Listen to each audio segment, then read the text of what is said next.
Sparkling കാൻഡില് ഒരിക്കലും പൊട്ടിത്തെറിക്കില്ലെന്നാ അവര് പറയുന്നത്. കേക്കിൽ വയ്ക്കാനായിട്ട് ബേക്കറിയിൽ നിന്ന് കൊടുത്തുവിട്ട കാൻഡിലില് എന്തോ തിരിമറി സംഭവിച്ചിട്ടുണ്ട്. അത് ആരോ മനഃപൂർവ്വം ചെയ്തതാ. ഒരു അപകടവും വരുത്താത്ത കാൻഡിലിന് പകരം സ്ഫോടന ശേഷിയുള്ള സ്പാർക്ലിംഗ് കാൻഡിന്റെ രൂപത്തിലുള്ള ഒരു ബോംബ് അത് ആരോ കേക്കിന്റെ മുകളിൽ സ്ഥാപിച്ചതാ. അതുകൊണ്ടാ ഇത്രയും വലിയ പൊട്ടിത്തെറി ഉണ്ടായത്. അഭിമന്യു എന്തൊക്കെയാ പറയുന്നേ?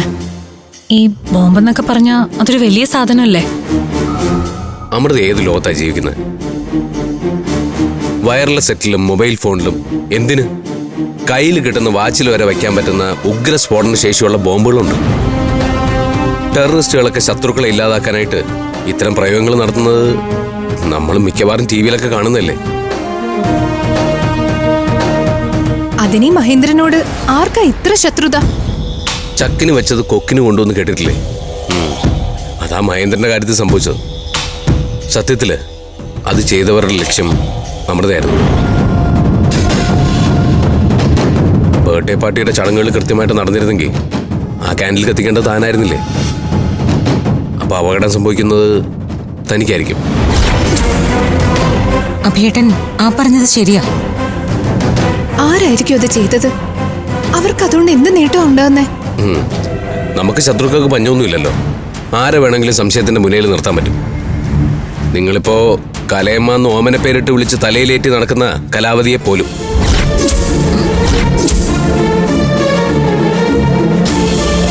പണ്ടായിരുന്നെങ്കിൽ അഭിയേട്ടൻ പറഞ്ഞതൊരു സാധ്യതയായിട്ട് ഞാൻ സമ്മതിക്കുമായിരുന്നു. പക്ഷെ ഇപ്പോഴത്തെ കലയമ്മ അത് ചെയ്യില്ല. അതെ അബേട്ടാ, കലയമ്മയെ വെറുതെ സംശയിക്കണ്ട. ഫംഗ്ഷൻ നടക്കുമ്പോ കലയമ്മ നമ്മുടെ കൂടെ തന്നെ ഉണ്ടായിരുന്നല്ലോ. അവിടെ ഒരു പൊട്ടിത്തെറി നടക്കുന്ന അറിഞ്ഞിരുന്നെങ്കിൽ കലയമ്മ നമ്മുടെ കൂടെ നിൽക്കില്ലായിരുന്നല്ലോ. ആ പറഞ്ഞതൊരു പോയിന്റാ, അതിലൊരു ലോജിക്കുണ്ട്. എന്തായാലും അന്ന് ഫംഗ്ഷന് നടന്ന കാര്യങ്ങള് അത്ര നിസ്സാരമായിട്ട് തള്ളിക്കളയണ്ട.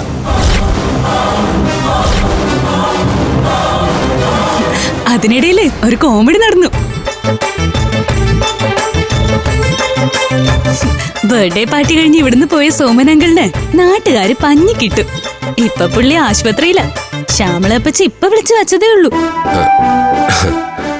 അത് പിന്നെ വഴിയെ പോയവരുടെ മെക്കിട്ട് കയറാൻ പോയിട്ടുണ്ടാവും, അതാ അടി കിട്ടിയത്. അതൊന്നും അല്ല കേസ്. രാത്രി ഇവിടുന്ന് പോയ സോമനങ്കളുടെ വയറ് കേടായി. പ്രകൃതിയുടെ വിളി കാരണം വണ്ടിയിൽ നിന്ന് ഇറങ്ങി റോഡിലിരുന്ന് കാര്യം സാധിച്ചു. സെക്കൻഡ് ഷോ കഴിഞ്ഞ് വന്നവര് അത് കണ്ട് റോഡ് വൃത്തികേടാക്കിയെന്ന് പറഞ്ഞ് പൊതിരെ തല്ലി.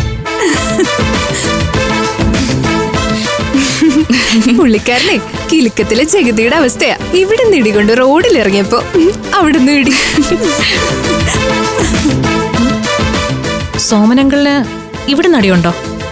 ദൈവമേ, ആകാശേട്ടൻ സോമനാഥന് ഇരുട്ടടി കൊടുത്ത കാര്യം ഞാൻ അറിയാതെ പറഞ്ഞു പോയല്ലോ. ഇനി എന്ത് ചെയ്യും?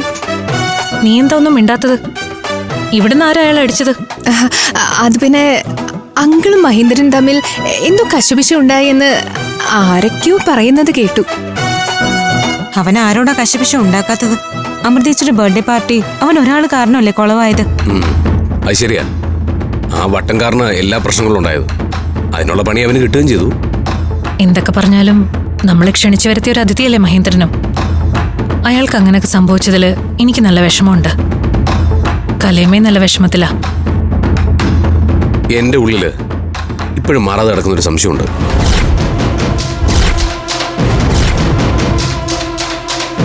ആ പൊട്ടിത്തെറി നടക്കുന്നതിന് തൊട്ടു മുമ്പ് മഹേന്ദ്രൻ കയറി വന്ന് പറഞ്ഞത് എന്താണെന്ന് താ ഓർക്കുന്നുണ്ടോ? ഇവിടെ നടക്കാൻ പോകുന്നത് നമ്മുടെ എൻഗേജ്മെന്റ് ആണെന്ന് അവൻ പറയണമെങ്കിൽ അതിന് പിന്നിൽ എന്തോ ഒരു രഹസ്യമുണ്ട്.